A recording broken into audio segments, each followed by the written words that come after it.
안녕하세요. 사랑과 은혜입니다.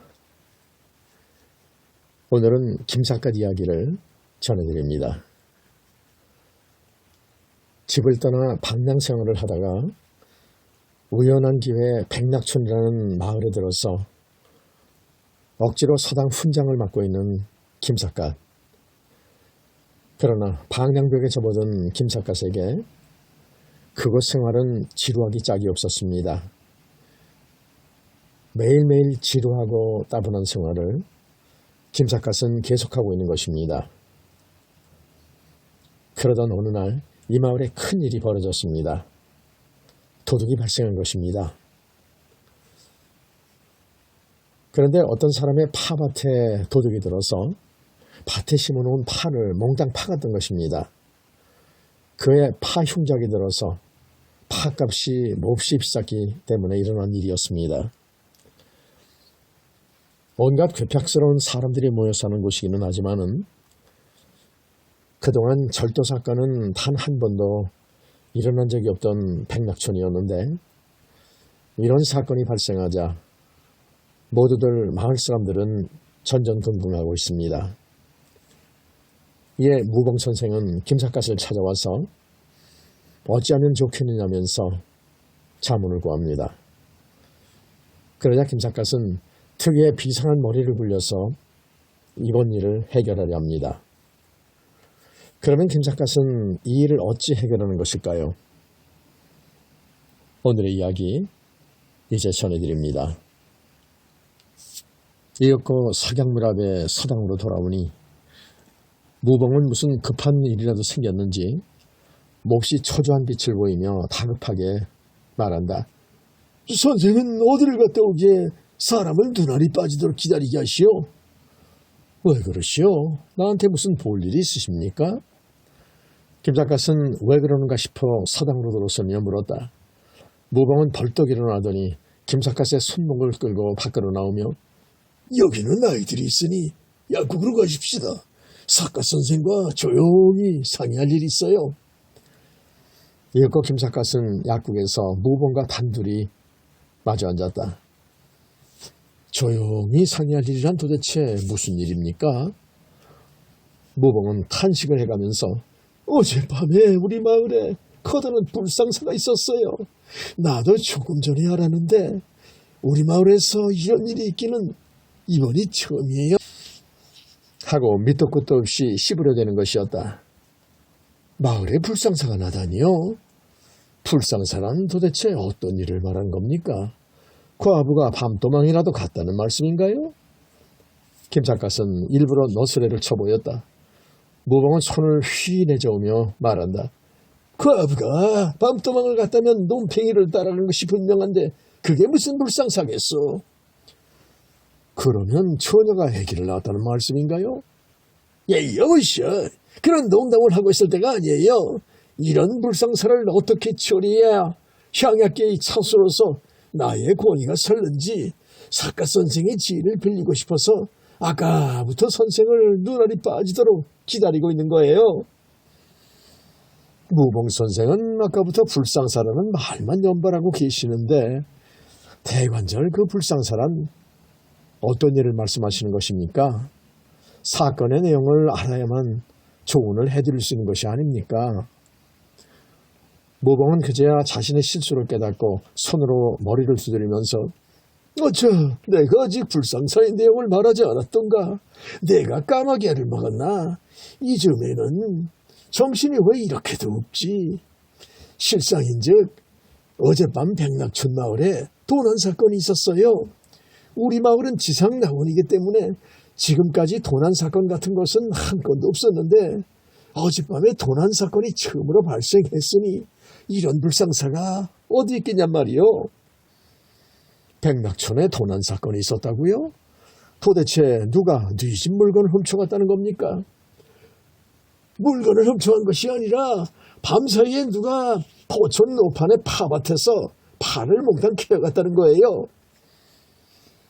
포천 노파는 아들이 일찍 죽어서 손자 3명을 데리고 파농사를 지어서 근근히 살아오고 있는데 어젯밤에 누군가 100평 가까운 파밭에서 파를 몽땅 캐어갔다는 것이었다. 포천노파가 조금 아까 나를 찾아와서 딱한 사정을 울면서 호소하니 이 일을 어찌했으면 좋겠느냐 말이요. 외로운 할머니가 오랜 세월을 두고 정성껏 갖고 온 파를 밤사이에 몽땅 캐어갔다면 그것은 보통 사건이 아니다. 파밭에서 파를 송두리째 캐어갔다는 걸 보면 요즘 파 시세가 무척 좋은 모양이죠. 무봉은 고개를 끄덕이며 나도 오늘 처음 들은 이야기인데 금년은 파농사가 흉작이기 때문에 파는 물건이 없어서 못 팔 지경이래요. 그런데 이런 일이 생겼으니 이러나 저러나 이런 불상사는 우리 마을에서 처음 있는 일이기 때문에 사후 처리를 잘 해줘야만 차수로서의 나의 권위가 뚜렷해질 게 아니겠소. 그래서 이번 일만은 사후 처리를 멋들어지게 해주고 싶은데 어찌했으면 좋을지 사카 선생이 좋은 지혜를 좀 빌려주시오. 모봉은 도난 사건 자체를 중대시하기보다는 이번 사건을 통해 자신의 권위를 뚜렷하게 세워보이고 싶은 공명심이 앞서는 모양이었다. 사후초리라는 게 별게 있겠습니까? 살림살이가 궁색한 할머니가 그런 일을 당했다니까 마을 사람들이 십시일반으로 가가호 돌아가면서 돈을 얼마씩 출연해 주면 좋을 것 같군요. 김 작가는 거기까지 말하다가 문득 백락촌에는 향약계가 있는 것이 머리에 떠올라 이렇게 말했다. 참, 이 마을에는 향약계가 있지 않습니까? 향약계의 강목 중에서는 환란 상율이라는 강목도 들어있는 줄로 알고 있습니다. 환란 상율이란 어려운 일을 당했을 때 서로 도와줘야 한다는 뜻이니까 그 취지에 따라서 도난당한 손해를 향약계에서 변상을 해주면 될 게 아닙니까? 무봉은 그 말을 듣고 감탄의 무릎을 친다. 참 그렇군요. 나는 미처 거기까지는 생각을 못했었는데 선생이 참으로 좋은 말씀을 해주셨소이다. 그러면 포천 농파의 도난 손실에 대한 변명은 향약금 중에서 내주도록 하겠소이다. 설마 마을 사람들이 반대는 안 하겠지요? 향약계라는 것은 그런 때를 위해 생겨난 것인데 그것을 누가 반대하겠습니까? 설사 반대하는 사람이 한두 명 있다손 치더라도 옳다고 생각되는 일은 대담하게 실천해 나가셔야만 차수 어른의 권위가 확립될 것이 아닙니까? 무봉은 차수의 권위가 확립된다는 말이 무척 마음에 드는지 크게 기뻐하면서 사후 처리를 그렇게 해준다면 모두들 나를 우러러보게 되겠죠? 그리고 잠시 뜸을 두었다가 누가 팔을 훔쳐갔는지 범인을 내 손으로 잡기만 하면 그 이상 좋은 일을 없을 터인데 하고 혼잣말로 중얼거린다. 범인을 잡아내자면 결코 어려운 일은 아닐 겁니다. 김작가씨 무심히 그렇게 말하자 무봉의 눈이 벼랑간 휘어덕거린다. 무봉은 범인을 잡을 수 있다는 말에 귀가 번뜩이는지 김작가씨의 손을 덥석 움켜잡는다. 작가 선생, 범인을 우리 손으로 잡아낼 수 있다고요? 그게 정말입니까? 김작가는 내가 너무도 이빠른 소리를 했구나 싶어 약간 뉘우치는 기색을 보였다. 물론 범인을 꼭 잡아낼 수는 있다고 장담하기는 어렵지만은 머리를 쓰면은 범인을 알아내기가 그다지 어려운 일은 아닐 겁니다. 이러나 저러나 나는 범인을 정면으로 밝혀내는 데는 별로 찬성을 못하겠습니다. 그 소리에 무봉은 펄쩍 뜰 듯이 놀라 보인다. 범인을 잡아내는데 찬성을 못하겠다니 사카 선생은 무슨 말씀을 그렇게 하시오? 잡을 수 있는 범인을 붙잡지 않고 그냥 내버려 둔다는 것은 도둑을 권장하는 것과 무엇이 다르다는 말씀이요? 김 작가는 웃으면서 이렇게 대답하였다. 우리나라 속담에 호랑이도 쏘아놓고 보면 불쌍하다는 말이 있습니다. 도둑놈을 잡고 나면 일시적으로 기분이 명쾌할지는 모르지요. 그러나 그렇게 되면 마을 사람 하나를 영원히 매장해버리는 결과가 될 것이 아니겠습니까? 그런 놈은 매장을 시켜버리는 것이 당연한 일이 아닐까요? 무봉 선생은 무슨 말씀을 그렇게 하십니까? 어젯밤에 파를 훔쳐간 범인은 반드시 우리 마을 사람일 것이라고 나는 생각을 합니다. 그러니까 도둑을 정면으로 밝혀낼 생각은 단념하시고 그 사람이 다시는 그런 짓을 못하도록 간접적으로 선도해 나가는 것이 지도자로서는 가장 현명하신 방법일 겁니다. 도둑놈은 반드시 우리 마을 사람일 것이라고 사카 선생은 어디다 근거를 두고 그런 단정을 하시오? 그 이유는 간단합니다. 파밭에서 팔을 몽땅 캐어가려면 시간이 꽤 많이 걸렸을 테니까 만약 낯선 사람이 와서 그런 짓을 했다면 집집마다 개가 굉장히 짖었을 것이 아닙니까? 그런데 어젯밤에는 어느 집에서도 개가 짖지 않았다고 하니 그렇다면 범인은 마을 개들이 얼굴을 잘 알고 있는 사람이었다는 것이 확실하지 않습니까? 그런 의미에서 범인은 마을 사람들이 분명하다는 것을 단정할 수 있을 겁니다. 무봉은 그 말을 듣고 고개를 크게 끄덕였다. 말씀을 듣고 보니 과연 그렇군요. 그렇다면 범인을 그냥 내버려둘 수는 없는 일이 아니오. 제 생각은 무봉 선생과는 정반대입니다. 한 번 실수는 누구에게나 있을 수 있는 일이니까 범인을 직접 밝혀내기를 포기하고 그 사람을 간접적으로 선도해 나가도록 하셔야 합니다. 도랑 사건의 사후 처리에 대해 무봉과 김삿갓의 의견은 정면으로 대립되었다. 무봉은 마을의 안녕 질서를 위해 범인을 마땅히 색출해내야 한다는 주장이었고 김삿갓은 백낙촌의 참다운 지상낙원으로 만들기 위해서는 도둑놈조차도 감화시켜서 양민으로 만들어야 한다는 주장이었다. 다시 말하면 무봉은 마을 안에 도둑놈을 그냥 두어서는 마을을 어떻게 지상낙원으로 만들 수 있겠느냐 하는 주장이었고 김삿갓은 도둑놈 한 명쯤 개과천선시킬 능력이 없다면 그런 지도력을 가지고 어떻게 지상낙원을 만들 수 있겠느냐 하는 주장이었다. 두 사람은 한동안 생강회를 하다가 무봉이 마침내 양보하는 태도로 나오자 좋소이다. 그러면 사카 선생 말씀대로 범인을 밝혀내는 것은 보류하기로 합시다. 그 점은 내가 양보를 하지요. 그 대신 마을 사람을 모아놓고 어떤 훈계를 해야 좋을지 그 얘기나 좀 들려주시오. 하고 묻는다. 이 기회에 마을 사람들에게 자신의 존재를 뚜렷하게 인식시켜주고 싶은 모양이었다. 별게 있겠습니까? 포천 노파의 손실을 향악계금 중에서 보상해주는 일을 만장일치로 결의하도록 유도하면은 그 일은 그것으로 끝나는 겁니다. 그러나 끝에 가서 다음과 같은 엄포를 꼭 한마디만 던져주십시오. 즉 나는 이 사건을 포청에 고발하여 범인을 꼭 잡아내고 싶은 생각이 없지도 않아요. 그러나 그렇게 되면 아까운 사람 하나를 영원히 매장시켜버리는 결과가 되기 때문에 포청에는 아무 말도 안 하고 본인이 개과천선해주기만 바라는 거예요 하고 말입니다. 그와 같은 못을 박아두기만 하면은 범인은 양심의 가책을 느껴 다시는 그런 짓을 못하게 될 겁니다. 무봉은 반신반의하며 묻는다. 그럴까요? 물론 그렇습니다. 그 사람인들 사정이 얼마나 급박했으면 남의 밭에서 팔을 훔쳐갔겠습니까?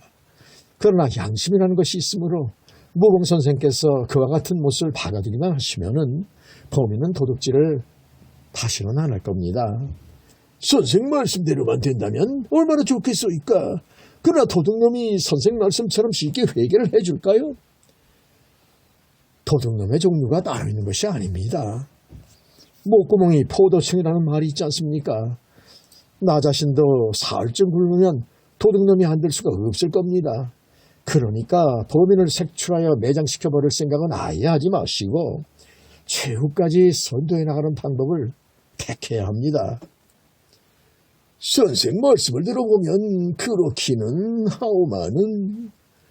무봉은 아직도 반신반의하다가 선생은 범인을 찾아낼 자신이 정말로 있기는 하시오?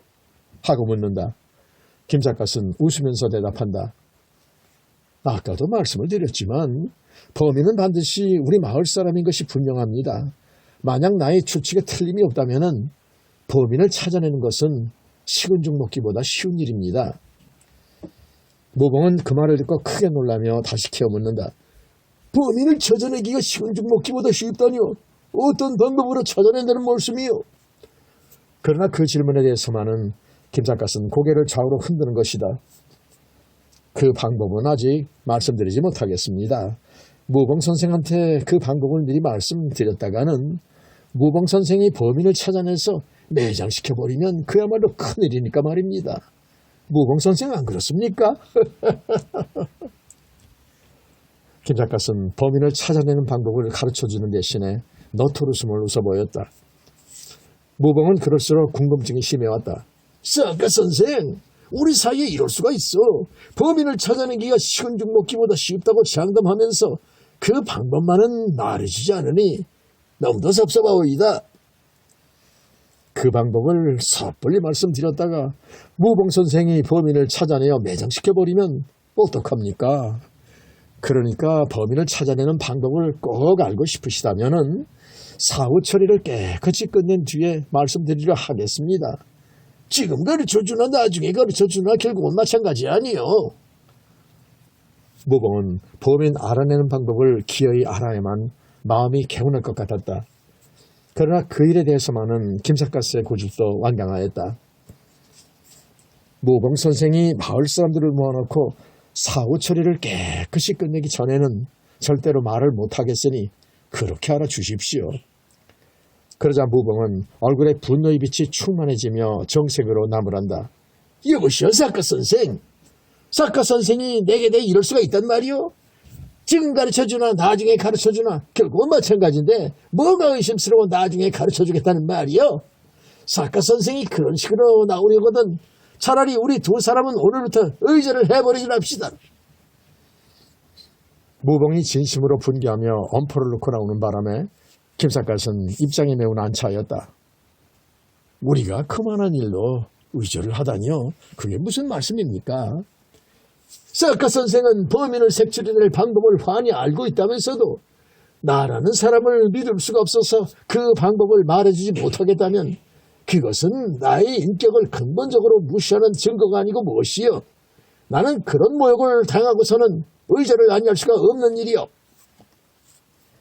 듣고 보니 그럴성싶기도 하여 김삿갓은 입장이 점점 난처하게 되었다. 김삿갓은 웃으면서 말한다. 무봉 선생은 엉뚱한 오해를 하고 계십니다. 제가 무봉 선생의 인격을 모욕하다니 그게 무슨 말씀입니까? 그러나 무봉은 여전히 분노의 얼굴로 말한다.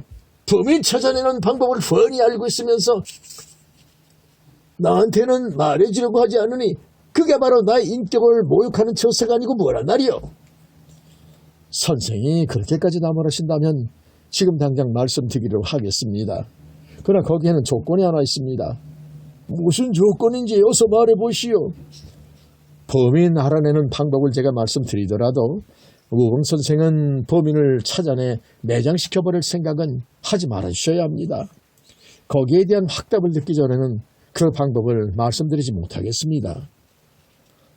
김삿갓이 무봉에게 범인 알아내는 방법을 말해주기를 꺼려 온 이유는 바로 그 점에 있었다. 거기에 대한 보장을 받기 전에는 어떤 일이 있어도 그 방법을 알려주지 않을 결심이었던 것이다. 무봉은 잠시 생각을 해보다가 고개를 크게 끄덕인다. 주소이다. 사카 선생이 그렇게까지 원하신다면 내 비록 범인 찾아낼 방법을 알고 있더라도 범인 색출은 아니하기로 하지요. 그렇다면 안심하고 말씀드리기로 하겠습니다. 알고 보면 범인을 알아내기는 지극히 간단한 일이옵니다. 어떻게 간단하다는 말씀이요? 지금이라도 비상소집령을 내려 마을 사람들을 모두 한자리에 모아놓으십시오. 그래서 한 사람 한 사람씩 손냄새를 맡아보면 범인을 대번에 알아낼 수가 있습니다. 손냄새를 맡아보면 범인을 알 수 있다니요? 그게 무슨 소리요? 범인의 손에서 도둑 냄새라도 난다는 말씀인가요? 김삿갓은 그 소리에 크게 웃었다. 무봉 선생은 제 말씀을 아직도 못 알아들으셨습니까? 팔을 훔쳐갈 때 범인은 팔을 손으로 뽑아냈을 것이니까 범인의 손에는 파 냄새가 배어있을 것이 아니옵니까? 파는 냄새가 지독한 물건이기 때문에 냄새가 손에 한 번 배면은 손을 씻었다고 해서 냄새가 쉽게 날아가 버리는 것이 아니옵니다. 그러니까 손냄새를 맡아보면 범인을 대번에 알아내게 될 것입니다. 무봉은 그 말을 듣더니 무릎을 치며 감탄을 맞이 않는다. 과연 듣고 보니 천하의 병답이외다. 그렇게도 쉬운 일을 내가 어째서 생각해내지 못했을까? 선생이 만약 옛날에 태어났더라면 박문수같이 유명한 암행어사가 될 수 있었을 것이요. 손냄새를 맡아보면 범인을 간단히 알아낼 수 있다는 말을 듣고 무봉은 과연 그렇구나 싶어 속으로 크게 감탄하였다. 그러나 솔직히 감탄해 보이면 위신이 손상일 것 같아서 나도 진작부터 그런 생각은 하고 있었는데 사카 선생은 어쩌면 나와 똑같은 생각을 하고 계셨어. 그러고 보면 사카 선생의 머리는 나보다도 좋으신 모양이구려 하고 말했다. 김 작가는 웃으면서 손을 내저었다. 천만의 말씀입니다. 제가 어찌 무봉 선생의 머리를 따를 수 있겠습니까? 머리가 좋고 나쁘기로 말하면 무봉 선생과 나는 천양지차일 것이옵니다. 설마 그렇게 하겠어? 김 작가씨 다시 말한다. 아무튼 범인을 잡아낼 생각은 하지 마시고 지금껏 마을 사람들을 소집해 도난 사건을 신속히 기결해 버리도록 하십시오. 나쁜 일이란 오래 끌어갈수록 잡음이 생기기 마련이니까 빨리 매듭을 짓고 잊어버리게 하는 것이 상책입니다. 알겠소이다. 그러면 선생 말씀대로 마을 사람들을 한자리에 모아놓고 깨끗이 매듭을 지어버리도록 하지요. 참 오늘 모임에는 사카 선생도 동석을 해주셨으면 싶은데 선생 생각은 어떠하시오? 저는 개원도 아닌데 제가 왜 그 모임에 참석을 합니까? 김 작가는 이런 지하에 참석을 거부해버렸다. 그러자 무봉은 머리를 흔든다. 기원이 아니더라도 우리네 이 모임에는 선생같이 지혜로운 분이 꼭 필요해요. 나는 선생을 이번 기회에 고문으로 추대할 생각이에요. 그러니까 바쁘더라도 잠깐 참석을 해주시오. 무봉은 그런 식으로 김 작가를 야금야금 개원으로 끌어들일 계획이었던 것이다. 김 작가는 그러한 눈치를 재빠르게 알아내고 머리를 단호히 흔든다. 무봉 선생님이 계신데 저 같은 게 어떻게 고문 노릇을 합니까? 그런 감투는 100번 씌워주신다 해도 받아들이지 못하겠습니다. 김 작가는 고문 취임을 완강히 거부하였다. 무봉은 그것을 겸양지덕으로 알았는지 감격에 고개를 끄덕이며 선생이 뜻이 그렇다면 고문 감투를 억지로 씌워드리지는 않겠소이다. 이러나 저러나 우리 마을에는 선생 같은 분이 꼭 필요해요. 그런 줄 아시고 선생은 언제까지나 백락촌에서 나와 함께 살아가기로 합시다. 그런 얘기는 나중으로 미루시고 빨리 마을 사람들을 소집하여 도난 사건의 매듭을 지어버리셔야 합니다. 그러면 지금부터 마을에 내려가 사람들을 소집하도록 하겠소이다. 무봉은 개원들을 긴급 소집하기 위해 마을로 달려내려갔다. 때마침 농한기여서 마을 사람들을 소집하는 것은 그다지 어려운 일이 아니었다. 1시간도 채 못 되어 31명의 개원 천원이 한자리에 모이자 무봉은 김양수를 대신하여 차수의 자격으로 일장연설이 없을 수 없었다. 그는 백락촌에서 도난 사건이 발생한 것은 지극히 유감스러운 일임을 거듭 강조하고 나서 다음과 같은 제안을 하였다. 형약계의 강목에 환란 상율이라는 조목이 뚜렷이 들어있는데다가 도난당한 포천노파의 생활이 궁색한 것은 여러분도 잘 알고 있는 일이요. 그러므로 포천노파가 도난당한 손실 전액을 향악계의 금 중에서 보상해 주었으면 싶은데 여러분 생각은 어떠하오? 포천노파의 손실을 공금으로 보상해 주자는 제안이었다. 마을 사람들은 포천노파의 사정을 너무도 잘 알고 있는지라 그녀를 도와주자는 제안에는 이론이 있을 수가 없었다. 이를테면 보상 문제는 한 사람의 이의도 없이 만장일치로 통과된 셈이었다. 무봉은 자신의 제안이 만장일치로 통과된 데 무한한 금지를 느꼈다. 그러나 한마디 없을 수가 없었다. 여러분은 내가 평소에 강조해온 대로 상보상조의 향약정신을 유감없이 발휘하여 나의 제안을 만장일치로 통과시켜 주어서 나로서는 기쁘게 하염없소이다. 그러자 개원 하나가 손을 들고 일어서며 말한다. 자, 서른의 말씀대로 개원끼리 상보상조하며 살아가자는데 누가 반대를 할 것입니까? 그러나 이번 기회에 우리들은 꼭 짚고 넘어가야 할 문제가 하나 있사옵니다. 뜻하지 않았던 의견에 무봉은 적이 놀랐다. 우리가 꼭 짚고 넘어가야 할 문제가 있다니 그것은 무슨 소린가? 제가 거기에 대한 설명을 올리겠습니다. 이번 도난 사건은 천재지변이 아닌 단순한 도난 사건이라는 것을 우리들은 잊어서는 안 될 줄로 알고 있습니다. 그러한 도난 사건은 이제 앞으로도 얼마든지 있을 수 있는 일인데 그때마다 기금으로 보상을 해주려면 무슨 재주로 그 돈을 감당해낼 수 있겠습니까? 듣고 보니 과연 옳은 말이었다. 무봉은 거기까지는 생각을 못하고 있었던 것이다. 다른 개원들도 발언자의 말에 모두들 공감이 가는지 하기는 그래. 도난 사건이 있을 때마다 공금으로 보상을 해주려다가는 무슨 돈으로 견디나노? 아닌 게 아니라 그것은 신중히 생각해봐야 할 문제인걸. 하고 제각기 한마디씩 씹으려대고 있었다. 무봉은 대답이 매우 난처하게 되었다. 여기서 우물쭈물 하다가는 차수의 채통이 땅에 떨어질 것만 같아 무봉은 수염을 쓰다듬으며 발언자에게 역습을 하였다. 그는 전에는 포천 노파에게 보상금 지급하는 것을 반대한다는 말인가? 그러자 발언자는 당황하는 빛을 보이며 이렇게 대답한다. 역시다. 이 자리에서 만장일치로 가결된 일에 대해 제가 어찌 반대를 하겠습니까? 그러나 앞으로도 도난 사건의 뒷수습을 그런 식으로 해결해 나가려다가는 한이 없을 것 같아 이 기회에 도난 사건의 근본 대책을 한번 논의해보자는 말씀입니다. 무봉은 고개를 크게 끄덕였다. 좋아. 자네가 근본 대책에 대한 묘안이라도 있거든 이 자리에서 말해보게나. 근본 대책이란 범인이 누구인지 꼭 잡아야 한다고 저는 생각합니다. 범인을 잡아내지 않고 그냥 내버려 두었다가는 도난 사건이 또다시 일어나지 않는다고 무엇으로 보장을 할 수 있겠습니까? 말인즉 옳은 말이었다. 범인을 잡아내 발본 세곤할 생각은 아니하고 공금으로 도난 손실에 대한 보상만 해주면 그만이냐 하는 간접적인 비난의 소리이기도 했던 것이다. 개원들도 그 말에 수긍이 가는지 모두들 머리를 끄덕이며 도둑놈을 집어낼 수만 있다면 그보다도 더 좋은 일이 없겠지.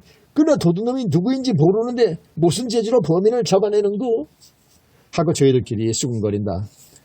그 말을 듣는 순간 무봉은 자신의 지혜로움을 개원들에게 과시해 보이고 싶은 욕심이 불현듯 솟구쳐 올랐다. 그리하여 앞뒤를 생각지 아니하고 자신만만하게 이렇게 말했다. 범인은 다른 마을에서 온 사람이 아니야. 범인은 우리 마을 사람인 것이 확실해. 김삿갓에게서 얻어들은 말이 있었기에 자신을 가지고 큰 소리를 쳐버렸던 것이다. 만약 무봉이 조금만 신중히 생각했다면 그런 말은 함부로 입 밖에 내놓을 소리가 아니었다. 왜냐하면 범인이 마을 사람이라는 말은 마을 사람들 전체를 도둑으로 몰아붙이는 것과 같은 말이 되기 때문이다. 아니나 다를까 개원들은 그 말을 듣고 나자 모두들 눈이 휘둥그레진다. 전수어른은 무슨 말씀을 그렇게 하십니까? 도둑놈은 외부에서 온 사람이 아니라 마을 사람들이라면 도난 사건의 범인은 우리 개원들 중에 있다는 말씀입니까?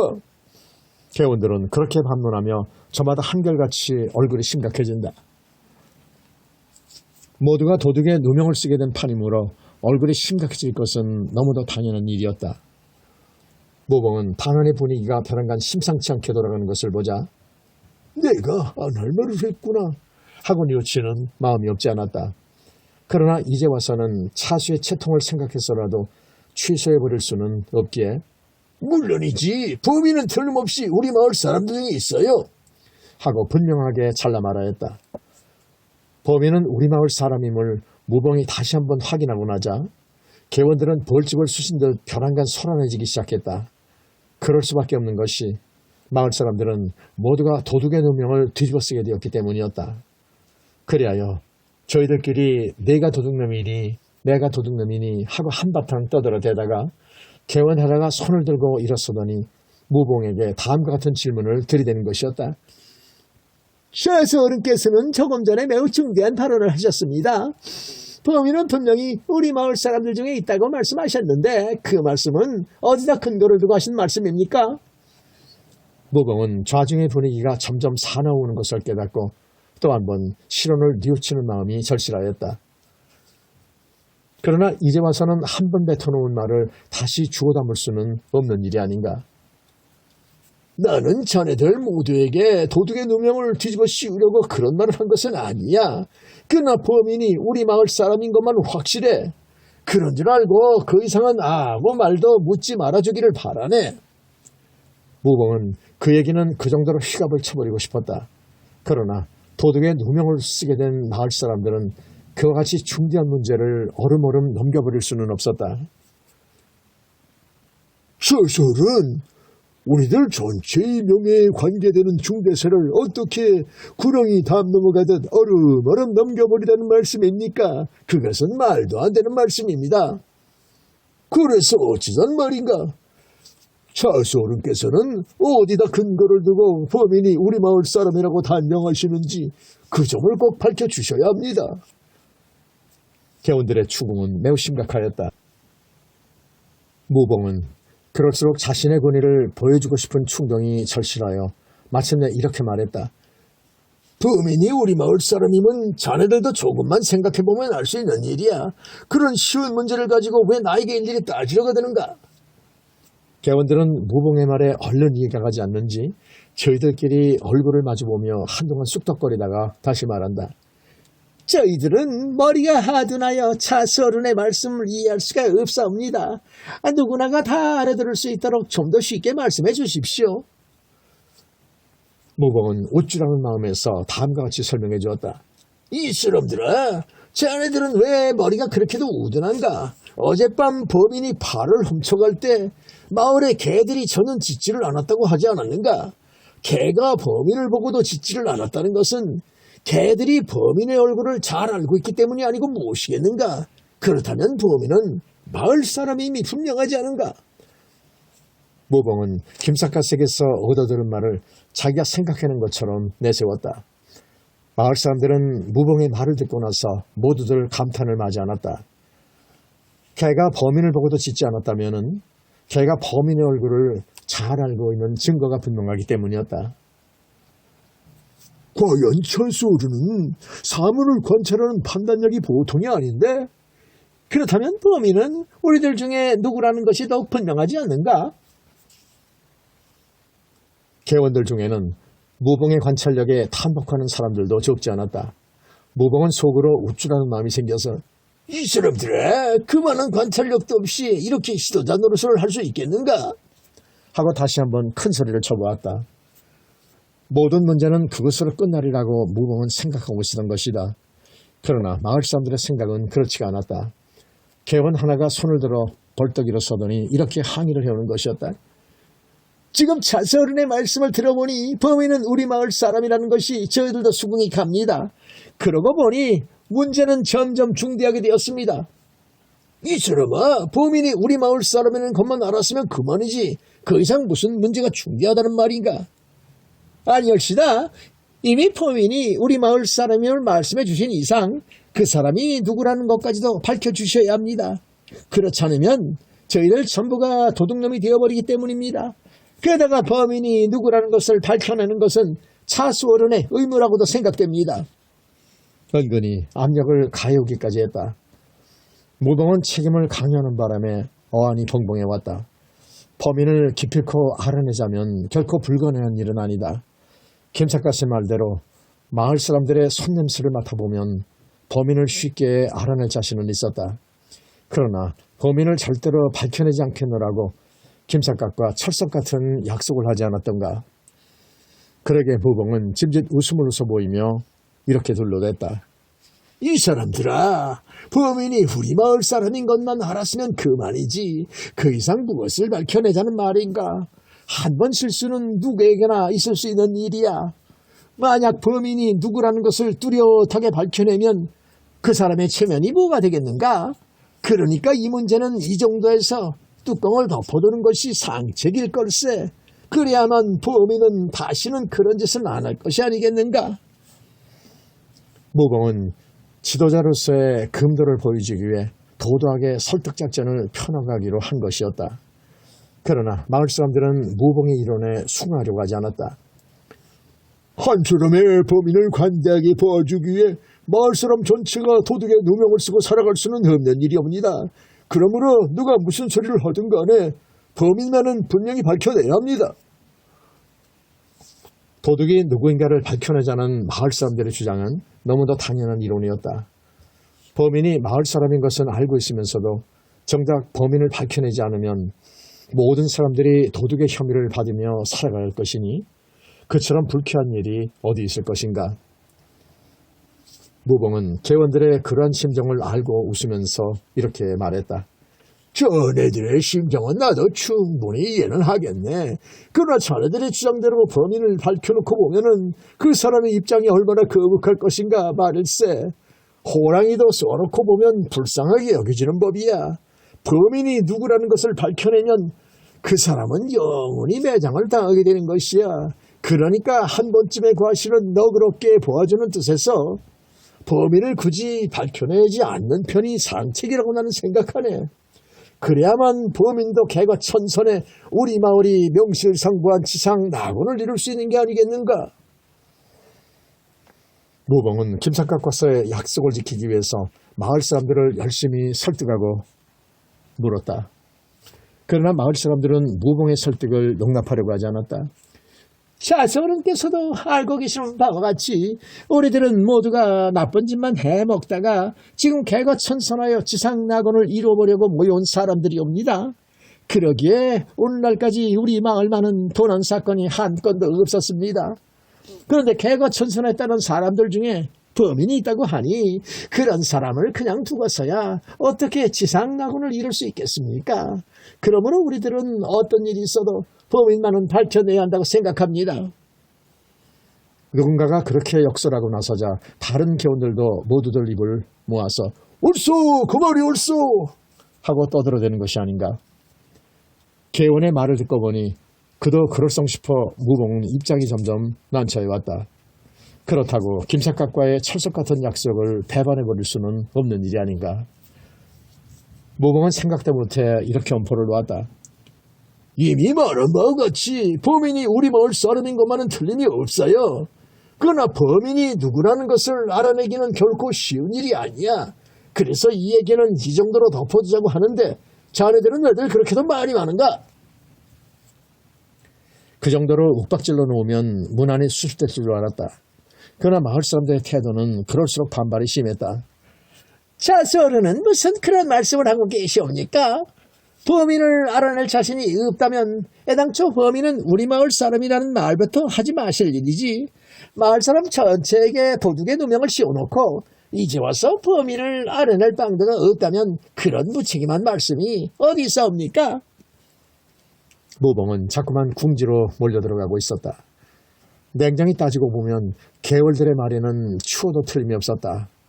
범인을 밝혀낼 자신이 없으면 숫째 범인은 마을 사람이라는 말부터 하지 않았어야 옳을 일이 아니겠는가. 그럼에도 불구하고 범인은 마을 사람이라고 장담을 해놓았으니 그것은 마을 사람들을 모조리 도둑놈으로 몰아버리는 것과 무엇이 다르단 말인가. 백멸천 주민들은 워낙 산전수전을 많이 겪어오는 동안에 성질이 괴팍스럽게 되어서 경우가 거울처럼 밝은 사람들이었다. 게다가 그들은 평소부터 되지 못하게 거들먹거리는 무봉의 행실이 몹시 안이꼽게 여겨져서 이번 기회에 콧대를 꺾어주려는 속셈도 없지 않았던 것이다. 그러나 무봉은 그런 사정도 모르고 개원들의 반발에 화가 치밀어 올라 앞뒤도 가리지 않고 또다시 큰 소리를 쳐보았다. 이 사람들아! 자네들은 사고방식이 왜 그렇게들 유치한가? 내가 범인을 찾아낼 방법을 정말로 몰라서 모르느라고 말한 줄 아는가? 지도자라는 사람이 그만한 설계도 없이 가지고서야 어떻게 지도자 노릇을 할 수 있겠는가? 나는 범인을 찾아내려면 지금이라도 당장 찾아낼 자신이 있네. 그러나 개운한 사람을 매장시켜버리기가 아까워서 일부러 범인을 밝혀낼 수 없다고 말했을 뿐이야. 그러니까 모두를 그렇게 알고 나의 고충을 이해해주기 바라네. 무봉은 이번 기회에 자신의 존재를 뚜렷하게 부각시켜 놓으려고 마구 큰 소리를 쳐보았던 것이다. 그러나 그 말은 개원들의 올감에 걸려드는 결과를 초래하고 말았다. 개원 하나가 대뜸 반론을 들고 나온다. 최소른께서는 범인을 굳이 밝혀내지 않으시려는 심정에는 저희들도 존경을 표시합니다. 그러나 한 사람의 범인을 감싸주기 위해 마을 사람 전체에게 도둑의 누명을 씌울 수 없는 일이 아니옵니까? 그러니까 어떤 일이 있어도 범인을 반드시 밝혀내야만 합니다. 그렇지 않으면 도둑의 누명을 쓴 우리들이 무슨 낯짝으로 지상낙원을 이루려고 노력할 수 있겠습니까? 사태가 그렇게까지 악화되자 무봉은 범인을 밝혀내지 않아서는 안 될 것 같은 느낌이 들었다. 억지로 눌러버리다가 무슨 일이 일어날 것만 같았기 때문이었다. 무봉은 김삿갓과의 약속을 무시해버린 채 이렇게 말하는 것이다. 좋아, 자네들이 그렇게까지 극성을 부리니 내가 이 자리에서 범인을 밝혀내기로 하겠네. 범인을 알아내기는 결코 어려운 일이 아니야. 자네들의 손냄새만 맡아보면 범인이 누구라는 것을 대번에 알아낼 수 있으니까 말일세. 개원들은 그 말에 모두들 어리둥절하였다. 예? 손냄새를 맡아보면 범인을 알아낼 수 있다고요? 그게 무슨 말씀입니까? 무봉은 개원들이 자기를 경악과 경의의 눈으로 바라보는 것이 내심으로는 크게 만족스러웠다. 지도자로서의 권위가 뚜렷하게 확립되어 가는 것만 같았기 때문이다. 그래요, 한마디도 못해요 이렇게 말했다. 지도자가 되려면 머리를 잘 써야 하는 법이야. 손냄새를 맡아보아서 범인을 알아낼 수 있다고 하니까 자네들은 무척 놀라는 모양인데 그런 것은 아무것도 아니야. 그러자 개원 하나가 손을 들며 묻는다. 저 사람은 손냄새를 맡아보면 범인을 대번에 알아낼 수 있다는 말씀이 정말입니까? 이 사람아, 그런 것도 몰라가지고서야 어떻게 향약을 지도해 나갈 수 있단 말인가? 실상인즉 손냄새를 맡아보면 범인을 알아낼 수 있다고 말해준 사람은 김삿갓이었다. 그렇건만 무봉은 마치 자기 자신이 생각해낸 것처럼 거드름을 떨고 있었던 것이다. 아니, 손냄새를 맡아보고 어떻게 도둑놈을 알아낸다는 말씀입니까? 개원들은 아직도 불가사의한 모양이었다. 이에 무봉은 통쾌하게 웃으면서 또 한 번 큰 소리를 치고 나왔다. 이제부터 손냄새를 맡아보아서 범인을 알아내기로 할 테니 자네들은 꼼짝 말고 그 자리에서 손만 내밀고 있게. 개원들은 영문을 몰라 제각기 자기 자신의 손냄새를 맡아보며 한마디씩 중얼거린다. 귀신이 아닌 바야 손냄새를 맡아보고 범인을 어떻게 알아낸단 말인가? 누가 아니래. 재수가 살아오면 남의 똥자리에 주저앉게 될지도 모를 게 아냐. 무봉은 그 소리를 듣고 또 한 번 큰 소리를 친다. 이 사람들아, 자네들은 나를 어떻게 보고 그런 소리를 하는가? 내가 그래 생사람을 도둑놈으로 몰아버릴 사람이란 말인가? 그리고 무봉이 한 사람씩 손냄새를 맡아봐가면서 자네는 범인이 아니야 하고 선언할 때마다 개원들은 안소히 숨을 내쉬었다. 그럴수록 무봉은 위대한 심판자가 된 것처럼 기세가 당당하였다. 그러나 최후의 한 사람까지 손냄새를 맡아보아도 파냄새가 나는 사람은 한 사람도 없지 않은가. 무봉은 고개를 기울이며 그거 참 이상하다. 꼭 있어야 할 범인이 없으니 웬일일까? 혹시 우리가 떠들고 있는 동안에 밖에 나가버린 사람은 없는가? 그제야 부랴부랴 인원수를 헤어보니 아까는 분명히 31명이 출석했었는데 지금은 30명밖에 없지 않은가. 개원 한 명이 아무도 모르게 없어진 것이었다. 사람 한 명이 없어졌다는 소리에 모두들 놀라 한 사람씩 호명을 해보니 김부일이라는 개원이 아무리 불러도 전혀 대답이 없었다. 김부일은 조금 전까지 내 옆에 앉아 있었는데 그 사이 어디 갔을까? 도둑이 제발 저리다더니 그 사람이야말로 범행이 탄로날까 두려워 도망을 가버린 게 아닌가. 손냄새를 맡느라고 떠들어대는 북새통에 쥐도새도 모르게 종족을 감춰버렸으므로 범인의 혐의는 김부일에게 집중될 수밖에 없었다. 무봉은 내심으로 김부일을 범인을 확정해버리며 개원들에게 이렇게 물어보았다. 김부일은 전에 뭘 해먹다가 언제 우리 마을에 들어왔는가? 본인의 말에 의하면 공사판으로 떠돌아다니며 엿장수 노릇을 해먹다가 1년 전에 우리 마을에 들어왔습니다. 그 사람이 아직 우리 마을의 미풍양석에 익숙하지 못해 일적인 잘못으로 그런 과실을 범한 모양이니 이 문제에 대해서는 이상 누구도 추궁을 하지 말기로 해야 하네. 무봉은 김부일을 은연중에 범인으로 단정해버리면서 개원들에게 그럴듯한 훈시를 내렸다. 개원 하나가 머리를 갸우뚱하면서 무봉에게 묻는다. 좌소어른께서는 손냄새를 맡아보면 범인이 누구라는 것을 알아낼 수 있다고 하셨는데 도대체 범인의 손에서 어떤 냄새가 나는 겁니까? 저희들은 그것을 좀 알고 싶사옵니다. 여기서 무봉은 우쭐하는 기세를 보였다. 이스라마, 자네는 도둑놈의 손에서 무슨 냄새가 나는가를 아직도 모르는가? 파를 훔쳐간 도둑놈의 손에서는 파 냄새가 날 것이 아닌가? 그런 간단한 이치를 그렇게도 몰라서 어떡하는가? 그 소리에 객원들은 모두들 박장대소를 하였다. 그렇게도 간단한 이치를 우리들은 왜 몰랐을까? 누가 아니래 손냄새를 맡아보면 범인을 알아낼 수 있다고 하기에 나는 도둑놈의 냄새는 따로 있는 줄 알았구만 그래. 역시 저 소리는 머리를 쓰시는 품이 우리네 졸자들하고는 월등히 다르셔. 파냄새 문제로 인해서 무봉의 권위가 크게 부각된 셈이었다. 그것은 무봉 자신이 무척 바라고 있던 일이기도 하였다. 그리하여 무봉은 이날 밤 개선장군처럼 의기양양하게 서당으로 돌아와 김삿갓에게 사실대로 구하니 김삿갓은 크게 실망하며 무봉을 호되게나 물한다. 뭐요? 범인을 알아내셨다고요? 무봉 선생은 나와의 약속을 배반하고 그의 범인을 밝혀냈다는 말씀입니까? 김삿갓이 나무라거나 말거나 무봉은 천연덕스럽게 이렇게 대답하는 것이었다. 썩거 선생과의 약속을 지키지 못한 것만은 미안하오. 그러나 그로 인해서 내게 대한 개원들의 인식이 크게 달라지게 되었으니 그런 다행한 일은 없어요. 김삿갓은 자기도 모르게 코웃음을 쳤다. 뭐가 어떻게 달라졌다는 말씀이요? 손냄새를 맡아보면 범인을 알아낼 수 있다고 말했더니 모두들 나를 귀신으로 알고 있어요. 파냄새를 맡아보면 범인을 알 수 있다는 것을 아무도 모르고 있었거든요. 개원들에게 귀신 대접을 받는 것이 그렇게도 잘한 일입니까? 그자 무봉은 펄쩍 뜰듯이 손을 내줘 보이며 저그 선생은 마을 사람들의 근성을 몰라서 그런 소리를 하시는 거예요. 그 사람들한테 조금만 넉넉하게 보여보세요. 그러면 그들은 나를 엉덩이에 깔아뭉개려고 할 것이 틀림없어요. 아무리 그렇기로 파를 좀 훔쳤다고 개원을 무자비하게 매장시켜버리는 지도자가 어디 있습니까? 김삿갓은 김부일이라는 사람이 자기 때문에 희생된 것을 생각하면 죄책감을 금할 길이 없었다. 그러나 무봉의 태도는 어디까지나 태연자약했다. 본인이 재빨리 피신해버려서 범인이라는 확증을 잡은 것은 아니니까 그냥 내버려두면 괜찮을 게 아니겠소. 김삿갓은 무봉의 장작 같은 무신경에 새삼스러이 놀라지 않을 수가 없었다. 그냥 내버려두면 괜찮을 거라고요? 무봉 선생은 지금 무슨 말씀을 하고 계시는 겁니까? 두고 보십시오.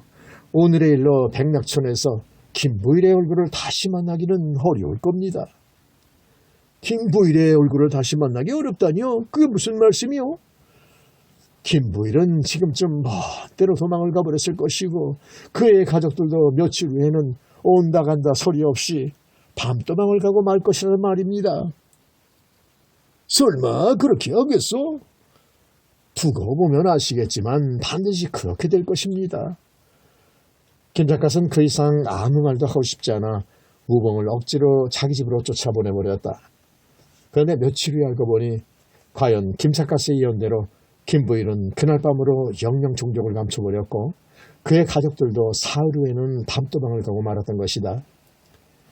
김삿갓은 생각할수록 죄책감이 느껴져서 그때부터는 무봉의 얼굴조차 보고 싶지 않았다. 훈장 후임자를 물색해놓고 이 마을을 빨리 떠나야 하겠다. 김삿갓의 머릿속에는 오직 그 생각뿐이었던 것이다. 그러나 무봉의 생각은 김삿갓과는 근본적으로 달랐다.